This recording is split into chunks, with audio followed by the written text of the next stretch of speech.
প্রিয় শ্রোতা বন্ধু, খ্রিস্টীয় শুভেচ্ছা জানাই। গতকাল দেখার চেষ্টা করছিলাম ঈশ্বরের দাসীদের বিরুদ্ধে দোষ আরোপ করে এবং নিজেদের উপরে ঈশ্বরের অভিশাপ ও শাস্তি নামিয়ে আনে।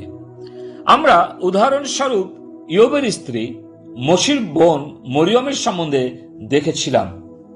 আরো কয়েকটি স্ত্রী লোকদের উদাহরণ পবিত্র বাইবেল থেকে দেখার চেষ্টা করব। দাউদের স্ত্রী মিখল।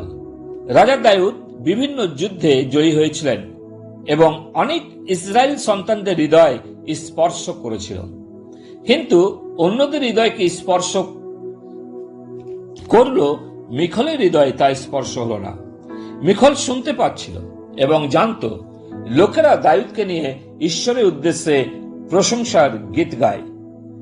তিনি এটাও জানতেন যে দাউদ গলিয়াত বীরকে বধ করেছিলেন। তিনি জানতেন রাজা দাউদ ঈশ্বরের অভিষিক্ত ব্যক্তি, কিন্তু ওই সকল বিষয় তার জীবনে কোনো দাগ কাটতে পারেনি। মিখল চিন্তায় মগ্ন ছিলেন, চিন্তা করছিলেন যে কি করে দাউদ তার দাসীদের সাক্ষাতে বিবস্ত্র হতে পারলেন। 2 শামুয়েল 6:20 লেখা আছে, পরে দাউদ আপন পরিজন দিগকে আশীর্বাদ করণার্থে ফিরে আসলেন। তখন শোলের কন্যা মিখল দাউদের সঙ্গে সাক্ষাৎ করিতে বাহিরে আসিয়া কহিলেন, অদ্য ইসরায়েলের রাজা কেমন সমাদৃত হইলেন। কোন অসারচিত্ত লোক যেমন প্রকাশ্যরূপে বিবস্ত্র হয়, তদ্রূপ তিনি অদ্য আপন দাসগণের দাসীদের সাক্ষাতে বিবস্ত্র হইলেন। এই উক্তিতে মিখলকে দাউদ চূড়ান্ত প্রতিবাদ জানালেন। তিনি মিখলের সাথে একমত না হয়ে বলেছিলেন, আমি ইসরায়েল মণ্ডলীর মেয়েদের সম্মুখে তা প্রদর্শন করিনি। মিখল, তোমার মন্তব্যকে আমি অস্বীকার করি। এই ধরনের কথাবার্তা আমার বাড়িতে হোক বা তা মানতে পারি না। দাউদ সাবধান করে বললেন, দ্বিতীয়বার আমার আরাধনাকে কেন্দ্র করে মেয়েদের সাক্ষাতে বিবস্ত্র হয়েছি সে কথা বলবে না, কারণ ওইসব মেয়েরাও আমার সাথে ঈশ্বরের আরাধনায় মগ্ন ছিল। আমার দৃষ্টি ও চিন্তা শুধু ঈশ্বরের প্রতি ছিল, অন্য কিছুতে নয়। এই কথার দ্বারা মিখলের কথা নিষ্পত্তি করলেন। প্রিয়, বর্তমানেও এই ধরনের কথা বলে অনেক সেবকের স্ত্রী সেবকের সেবা নষ্ট করে দিয়েছেন। আমি এমন অনেক প্রভুর দাসদের ও তাদের স্ত্রীদের কথা জানি যারা মিখলের মতোই আচরণ করে সেবা পরিচর্যাকে সমাপ্ত করে দিতে চেয়েছেন। আসলে এরা এক মূঢ়া স্ত্রীর মতোই আচরণ করে।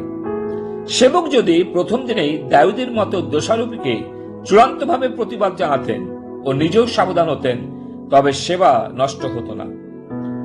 মিখলের কথায় দাউদ রেগে গিয়ে বললেন, আমি অনবরত আমার ঈশ্বরের সাক্ষাতে নৃত্য করব, বেশি করে করব।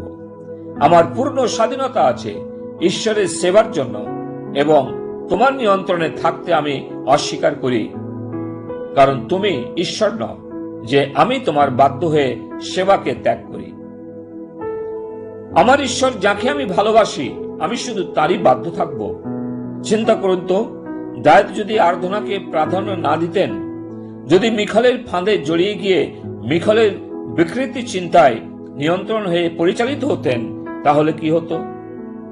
2 শামুয়েল 6:21-23 লেখা আছে, তখন দাউদ মিখলকে কহিলেন, সদাপ্রভুর প্রজার উপরে ইসরায়েলের উপরে অধ্যক্ষ পদে আমাকে নিযুক্ত করার জন্য যিনি তোমার পিতা ও তাহার সমস্ত কুল অপেক্ষা আমাকে মনোনীত করিয়াছেন, সেই সদাপ্রভুর সাক্ষাতেই তাহা করিয়াছি। অতএব আমি সদাপ্রভুর সাক্ষাতে আমোদ করিব, আর ইহা অপেক্ষা আরো লঘু হইব এবং আমার নিজের দৃষ্টিতে আরো নীচ হইব। কিন্তু তুমি যে দাসীদের কথা কহিলে তাহাদের কাছে সমাদৃত হইব। আর শোলের কন্যা মিখলের মরণকাল পর্যন্ত সন্তান হইল না। প্রিয়, আজও এই ধরনের স্ত্রী বিভিন্ন পরিবারে দেখতে পাওয়া যায়। তারা তাদের স্বামীকে নিয়ন্ত্রণ করে থাকে সর্ব বিষয়ে। টাকা পয়সা, খাওয়া দাওয়া, বস্ত্র এবং ওঠা বসা স্ত্রীর নিজের নিয়ন্ত্রণে রেখে থাকেন। এমন অশান্তি করেন যে স্বামী ঈশ্বরের আরাধনা করতে ঈশ্বরের গৃহে যেতে পারেন না। স্ত্রীর এই আচরণের প্রধান কারণ হচ্ছে ঈশ্বরের ভয়ে জীবনযাপন না করা এবং ঈশ্বরকে প্রেম না করা। অন্য আরো একটি কারণ হলো পরিত্রাণ না পাওয়া, স্বামীর স্বাধীনতা কেড়ে নেওয়া ও তার উপরে কর্তৃত্ব করা, যা ঈশ্বরের বাক্যের বিরুদ্ধে কাজ। প্রিয় বোনেরা ও ভাইরা, যারা আজকের এই বাক্য শুনছেন, আর যদি আপনারাও মিখলের ও দাউদের মতন পরিস্থিতির মধ্য দিয়ে যাচ্ছেন, তাহলে বলবো প্রভুর কাছে ফিরে আসুন। বোনেরা যদি নিজেকে মিখলের স্থানে খুঁজে পাচ্ছেন, তাহলে বলবো ঈশ্বরের কাছে ক্ষমা চেয়ে স্বামীর দায়িত্ব স্বামীকে পালন করতে দেন। নিজেকে স্বামীর ঊর্ধ্বে রাখবেন না। ঈশ্বর মিখলকে শাস্তি দিয়েছিলেন, সন্তান হয়নি। মরিয়মকে শাস্তি স্বরূপ কুষ্ঠরোগ দিয়েছিলেন। আপনি যে কেউ হন না কেন, ঈশ্বর ছেড়ে কথা বলবেন না। আসুন আমরা দোষারোপকারী না হই, কিন্তু আমরা প্রভুর কার্যে সাহায্যকারী হই। প্রভু তার বাক্যে আশীর্বাদ করুন।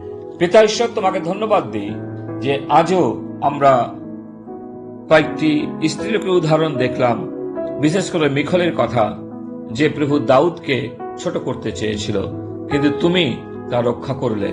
তাই তোমাকে ধন্যবাদ দিই। প্রার্থনা প্রভু যীশু তোমার নামে চাই, আমেন।